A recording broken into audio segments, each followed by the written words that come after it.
네, 안녕하세요. 2023년 5월 17일 예수님의 성품 담기 시간으로 함께 예배하기를 소원합니다. 믿음으로 구원받은 그리스도인인 우리가 예수님의 성품을 닮아 복된 하루 살아가시기를 먼저 주님의 이름으로 축복하고 소망합니다. 오늘 본문 말씀인 마태복음 5장 8절 한 구절 말씀을 같이 읽어보도록 하겠습니다. 마음이 청결한 자는 복이 있나니 그들이 하나님을 볼 것이며. 아멘. 이 말씀을 가지고 10번째 시간 청결이라는 주제로 함께 나누어 보도록 하겠습니다. 교회에서 사람을 세울 때나 직분을 세울 때에는 주로 객관적으로 관찰해 볼 수 있는 지표들을 가지고 살펴보곤 합니다. 예컨대 교회에 출석한 지 얼마나 됐는지, 주일 성수는 잘하는지, 새벽 기도회나 여호와의 밤에 잘 참여하는지, 어떤 부서를 잘 섬기고 있는지, 11조 생활은 잘 하는지 등과 같은 것들 말이죠. 이러한 객관적 지표들을 통해 적합한 성도를 잘 세우면 이제 직분에 맞게 잘 순종하며 나아가는 자들이 있는가 하면 그래서는 안 되지만 이 교회 안에는 참 다양한 이들이 모여 있기에 혹 누군가는 자신의 믿음보다 이 외적인 것에만 초점을 두는 자들도 있기 마련입니다. 이런 자들의 특징은 직분을 하나의 신앙 스펙으로 여기며 마치 자기 자신을 볼 때 신앙적으로 참 괜찮은 사람으로 여기고자 또 인정받고자 하는 기준으로 판단한다는 것입니다. 그러나 우리가 보여줄 수 있는 것만으로 경건함을 추구하다 보면 매우 실제적인 위험에 직면하게 되죠. 바로 형식주의의 위험입니다. 종교적 형식주의에 빠지면 그때부터 내 믿음의 상태는 더 이상 중요하게 여기지 않습니다. 믿음은 뒷전이죠. 바리새인과 같이 어떤 눈에 보여지는 것들만 추구하여서 정작 자기 자신은 말씀대로 살지도 못하면서 남을 판단하고 정죄하고 뒤에서 욕하는 이런 직분과는 정반대의 신앙생활을 하게 된다는 겁니다. 예수님은 이런 자들을 가리켜 외식하는 자들이라고 표현하셨습니다. 외식이 무슨 뜻입니까? 진실되지 않은 마음 상태를 뜻하는 말이지 않습니까?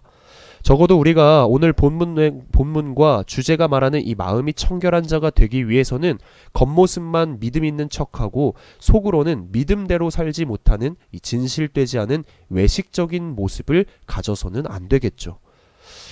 뇌과학자들에 의하면요, 신경세포들이 뭉쳐 큰 군집을 이루고 있는 뇌를 통해서 이 사람들의 움직임, 행동, 이 외에도 지식, 정보, 감정, 기억, 추론 등 사회적 행동에 필요한 모든 것이 이루어진다고 하고 있습니다.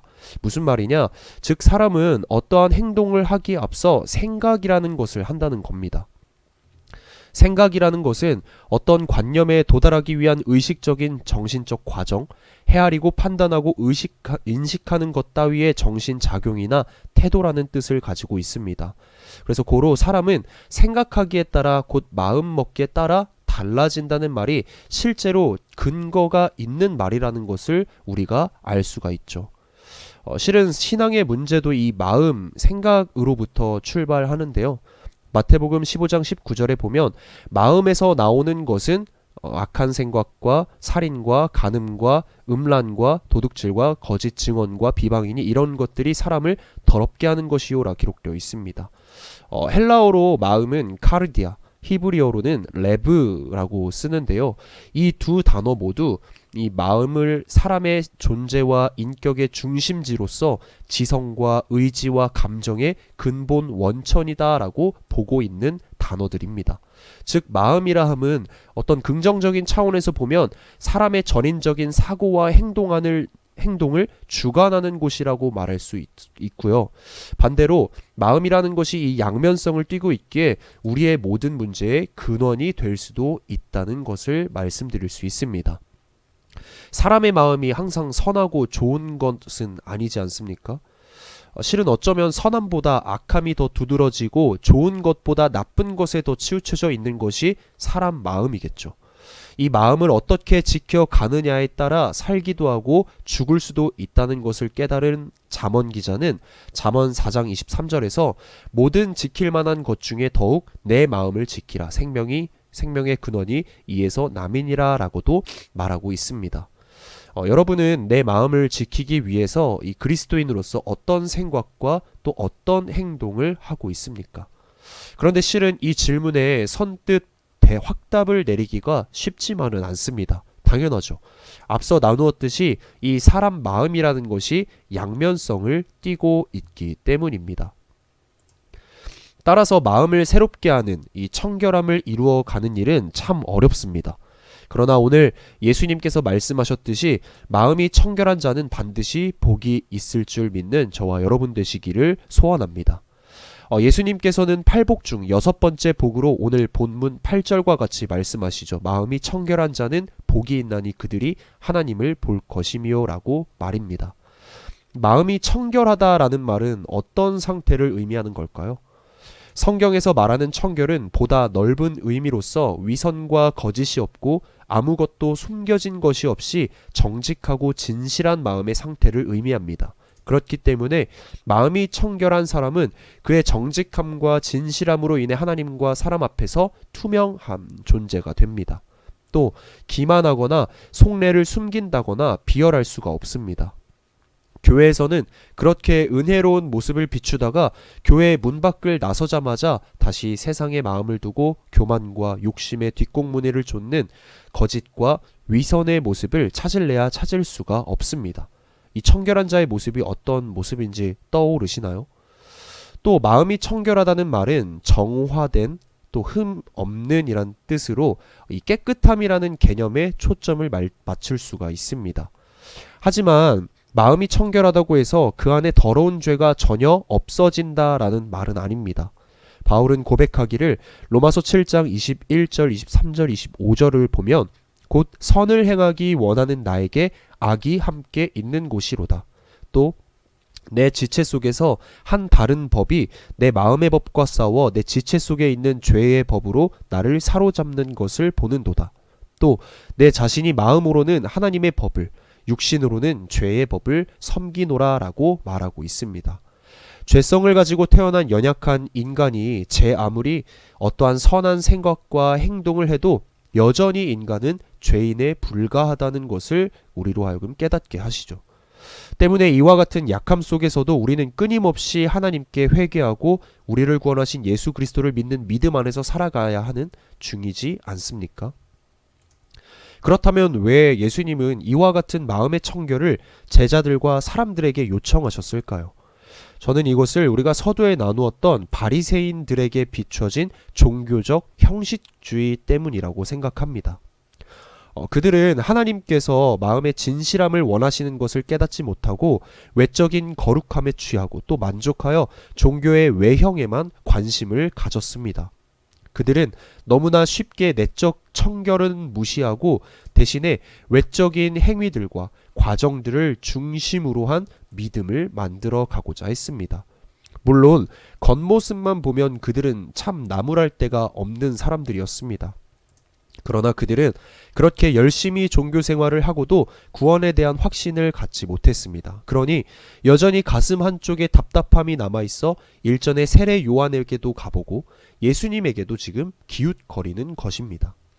그런 저들을 예수님은 아주 꾸짖으시죠. 화 있을진저 외식하는 서기관들과 바리새인들이여 잔과 대접의 겉은 깨끗이 하되 그 안에는 탐욕과 방탕으로 가득하게 하는도다 라고 말입니다. 이것이 바리새인들에게서 나타난 위선의 모습입니다. 그들 속에 정말로 무엇이 진실인지 알 수가 없었기에 예수님은 그들을 향해 회칠한 무덤과 같다고 말씀하셨습니다. 겉은 깨끗하게 보일지라도 안에서는 썩은 시체가 악취를 풍기듯 안팎이 다른 이율배반적이고 가증스런 신앙 자세를 지적한 표현이 바로 회칠한 무덤이죠. 우리가 믿음 생활하고 있는 것이 사람에게 잘 보이려고 하는 겁니까? 아니지 않습니까? 지금 바리새인들은 본인들이 매우 똑똑하고 영리한 집단이라고 생각하고 있겠지만 구약에서부터 하나님께서 예표하시고 예언하신 그리스도를 예수를 부정하고 있기에 실상 이들은 굉장히 멍청하고 고집세고 교만하고 어리석은 집단이다라고 말할 수 있습니다. 무엇이 중요한지를 전혀 캐치하지 못하고 있으니까요. 예레미야는 예레미야 17장 9절에서 만물보다 거짓되고 심히 부패한 것은 마음이라 누가 능히 이를 알리오라고 말했습니다. 모든 사람의 문제거리는 마음으로부터 나오는 것이죠. 그러기에 우리의 신앙이 궁극적으로 교리의 이해와 지성의 문제만이 아니라 마음 상태를 어떻게 가져가느냐에 달려 있음을 우리는 잊어서는 안 됩니다. 물론 교리와 지적 이해도 정말 중요합니다. 그러나 이 지적인 동의에서만 끝나지 않도록 주의해야 합니다. 그것이 마음으로부터 우러나와서 삶의 열매로 드러나야 하기 때문입니다. 여러분, 아침에 일어나면 가장 먼저 무엇부터 보나요? 저는 핸드폰부터 보는데요. 항상 제 핸드폰을 열고 항상 제 카톡 프로필을 보곤 합니다. 물론 제 아내랑 아들 사진도 보기 위해서지만 제 모토가 적혀 있기 때문인데요. 이 지성과 영성과 실력을 두루 겸비하자. 이것이 제 모토입니다. 아는 것에서 그치는 것이 아니라 알물 삶으로까지 이어질 수 있도록 견고한 믿음을 가진 자가 되기 위해서, 또 지성과 영성 이 두 가지를 고루 갖출 수 있는 실력이 되기까지 끊임없이 배우고 공부하자는 의미가 담겨 있는 제 모토입니다. 매일 저는 제 모토를 보면서 저 자신을 늘 점검합니다. 오늘 우리도 안팎이 다른 바리새인이 아니라 오늘 주제처럼 우리의 마음 상태가 하나님 보시기에 청결한 자가 될 수 있도록 늘 점검해 볼 필요가 있는 그런 저와 여러분이 되어야 하지 않을까요? 기독교 신앙은 행위와 외적 품행의 문제가 아닙니다. 아무리 겉으로 화려하게 보여도 부정하고 더러운 죄로 물든 마음을 가지고서는 하나님 앞으로 바로 나아갈 수 없기 때문이죠. 시편 24편 3절로 5절에서 시편 기자는 하나님 앞에 나아갈 수 있는 기준을 말하고 있습니다. 보면 여호와의 산에 오를 자가 누구며 그의 거룩한 곳에 설 자가 누구인가? 곧 손이 깨끗하며 마음이 청결하며 뜻을 허탄한 데에 두지 아니하며 거짓 맹세하지 아니하는 자로다. 그는 여호와께 복을 받고 구원의 하나님께 의를 얻으리니. 아멘. 우리가 빠짐없이 교회에 나가 예배드리고 찬양하고 기도하는 등의 이런 은혜의 수단들에 열심히 참여할지라도 겉과 속이 전혀 다른 마치 바리새인과 같이 이 마음이 청결하지 못하면 진실로 그분 앞에 설 수가 없습니다. 물론 인간의 마음은 본래 전적으로 이 부패하고 타락하고 거짓되어 심히 악한 존재이기 때문에 우리가 아무리 노력한다고 해도 우리의 노력만으로는 구원을 받을 수 없지만, 그래서 이 시편 51편 5절에서 시인도 이렇게 고백합니다. 내가 죄악 중에서 출생하였으며 어머니가 죄 중에서 나를 잉태하였나이다. 그런 우리의 마음을 그럼 어떻게 청결하게 할 수 있을까요? 본디 악한 우리 존재가 어떻게 해야지만 우리 마음의 상태가 하나님 보시기에 청결한 상태를 만들어갈 수 있을까요? 사도행전 15장 9절에서 우리의 마음이 믿음으로 깨끗하게 된다고 말하고 있습니다. 믿음으로 그들의 마음을 깨끗이 하사 그들이나 우리나 차별하지 아니하셨느니라. 누구에 대한 믿음을 통해서입니까? 바로 예수 그리스도를 통한 믿음으로 마음이 깨끗게 된다는 것을 말해주고 있지 않습니까? 하나님께서 타락한 마음을 흠없고 순결하신 예수 그리스도의 보혈의 피를 통해서 깨끗하게 씻겨주심에 우리가 감사하며 내 죄를 대속해 주신 예수 그리스도를 구세주로 믿는 것, 바로 이것이 믿음 아닙니까? 뿐만 아니라 하나님께서는 성령님을 통해 성령님을 우리 마음에 보내주셔서 이전의 옛 모습을 부정하고 하나님을 향하여 살 수 있도록 새 사람으로 살아갈 수 있도록 인도해 주시니 이것이 바로 우리가 누려야 할 감사이지 않겠습니까? 이처럼 하나님만이 우리의 마음을 깨끗하게 하실 수 있습니다. 오직 예수 그리스도를 믿음으로 말미암아 우리 마음이 청결케 될 수 있습니다. 그러기에 우리는 죄악된 마음 때문에 언제나 애통하며 의롭게 하시는 하나님의 은혜를 갈망하고 그 마음으로 하나님 앞에 나아가야 할 줄 알아야 합니다. 요한일서 1장 9절에 보면 만일 우리가 우리 죄를 자백하면 그는 미쁘시고 의로우사 우리 죄를 사하시며 우리를 모든 불의에서 깨끗하게 하실 것이요 라고 말씀합니다. 우리는 내가 얼마나 작고 연약한 존재인지를 알고 겸손한 마음으로 자복하며 회개함을 통해 우리 마음을 청결하게 하는 영적 의무를 게을리해서는 안 됩니다. 우리가 우리 집안 청소를 매일 하듯이 마음의 청결을 위해서도 반복적으로 영적인 청소가 필요합니다. 만약 그렇지 않으면 언제든지 다시 죄에 사로잡혀서 우리의 마음이 또다시 더럽혀지게 되고 말 것이기 때문이죠. 예수님은 마음이 청결한 사람만이 하나님을 볼 것이라 말씀하셨습니다. 본문 8절을 다시 읽어보면 마음이 청결한 자는 복이 있나니 그들이 하나님을 볼 것이며. 아멘. 그런데 어떻게 우리가 거룩하신 하나님을 볼 수 있습니까? 물론 보다라는 말은 1차원적으로 시각을 통해, 그러니까 두 눈을 통해 목격하는 것으로 쓰이지만 본문에서의 의미는 보다 이 영적인 만남이라는 총체적인 경험의 의미를 담고 있습니다. 이것은 하나님을 이해하는 것, 하나님과 교제하는 것, 하나님과 가까워지는 것을 말하고 있습니다. 그 점에서 우리가 하나님을 본다는 것은 우리가 하나님께로 가까이 나아간다라고 말할 수 있습니다. 그럴 수 있도록 우리에게 필요한 것이 무엇일까요? 바로 믿음이라는 것이죠.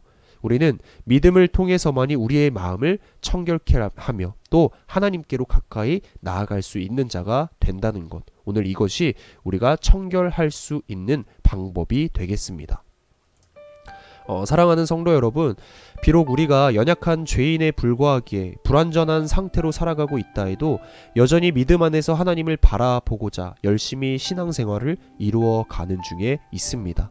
그리고 실제로 우리는 보이지 않는 그분을 보고 그리고 누리는 경험을 하고 있습니다. 어쩌면 세상은 이런 믿음을 소유한 우리를 불편해하고 또 이상한 눈초리로 쳐다볼 것입니다. 그러나 이런 세상의 반응에 뒤로 물러서지 마시고 우리가 걸어가야 할 그 길을 향해 더욱 확신을 가지고 달려 나아가십시오. 그리하면 하나님께서 우리를 기꺼이 기쁘게 맞아 주실 것입니다. 오늘도 많은 그리스도인임에 불구하고 먼저 하나님의 나라와 그의 의를 구하라 하셨음에도 인생의 문제들과 잡다한 일들에 매달려 아주 아등바등거리며 살아가고 있습니다. 하지만 우리가 마음의 청결이라는 목표를 우리 존재의 중심에 두면서 하나님께로 나아간다면, 그리고 하나님의 깨끗케 하심과 용서를 구할 때 하나님은 우리 마음을 보다 청결케 할 수 있도록 도와주실 것입니다. 그로 인해 하나님께로 더 가까이 나아갈 수 있는 복이 우리에게 임하기를 믿는 저와 여러분 되시기를 축복하고 소망합니다. 또 우리가 그런 하나님을 바라볼 때 우리가 상상하는 것 그 이상으로 하나님을 충만하게 경험하는 이러한 삶이 날마다 이루어지기를 다시 한번 축복하고 소망합니다. 바라기는 예수 그리스도 안에서 마음이 청결함을 통해 그 무엇과도 비교할 수 없는 이 감격스러운 하나님과의 영적으로 만남을 날마다 누리는 복이 저와 여러분에게 임하시기를 마지막으로 주님의 이름으로 축복하고 소망합니다. 기도하겠습니다. 사랑의 하나님 감사합니다. 오늘도 우리에게 말씀으로 다가오셔서 이 말씀으로 하나님의 은혜와 사랑을 깨달을 수 있게 하심에 깊은 감사를 드립니다. 우리 마음이 청결함을 통해 하나님과 더욱 가까워지기를 소원합니다. 그러나 세상을 살아가면서 은연중에 세상과 타협하고 죄가 죄인지 모르고 저지름을 통해 깨끗이 못한 마음이 우리의 마음이었음을 고백합니다. 이제 우리 마음에 오직 예수 그리스도를 통한 구원의 역사하심과 은혜로 말미암아 세상 것이 아닌 하나님을 중심에 잘 새겨서 거룩하신 하나님을 닮는 거룩한 그리스도인 될 수 있도록 복의 복을 더하여 주시옵소서. 오늘 말씀 잘 붙잡고 다가올 주일을 기뻐하며 기대하는 우리가 되기를 소망하며 감사드리며 주 예수 그리스도의 이름으로 간절히 기도드립니다. 아멘. 네, 우리 다음 시간에 뵙겠습니다. 안녕.